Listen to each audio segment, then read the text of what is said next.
Hey guys, welcome back to GS Lovers channel. I am Neha, I'm the organizer of GS Lovers community.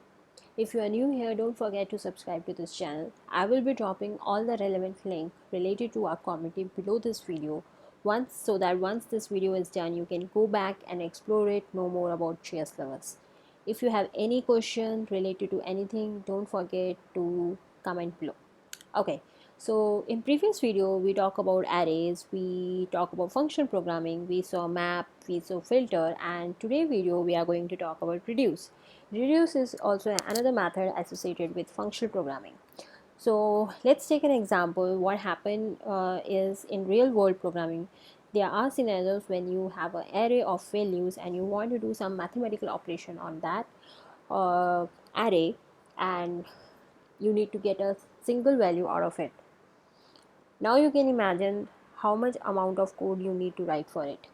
Now when functional programming is here and so is ES6, our vision is to write less code and do more. Hence reduce help you in these scenarios. And how reduce says, what reduce do is reduce take a array inside and reduce it to a single value. So let's see an example that how it works. So I will be making an array of number and I will be putting values in it. What I want is I want to do reduce over it so that I get the sum of this array.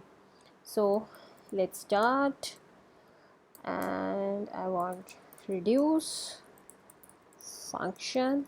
Guys, here we will be taking two values, sum and l, and what I want is this. So let me check. 10 plus 20 30, 30 plus 30 60, 60 plus 40 100, and here it is. What it is doing is reduce take two parameters, sum and l. Sum is your accumulator and l is your current value. So whenever the reduce start moving across the number or your array, the initial value of sum is 0, so it is 0. The first element is 10, it will add and it will 10. Sum will have now 10. The next value of l will be 20. Now it will add 20, 10 plus 20 30. Now the sum value is 30, and this is how it keep going until it reach to the last place. So this is how the reduce work. This is a very small example, but you can play around with other use cases also. For example, if you want to count, if you have an array of string where you want to count the number of how many time a particular word came in that array, in that also you can use reduce. Okay guys, this is all for today's video. If you have any question, any suggestion, any feedback, please comment below.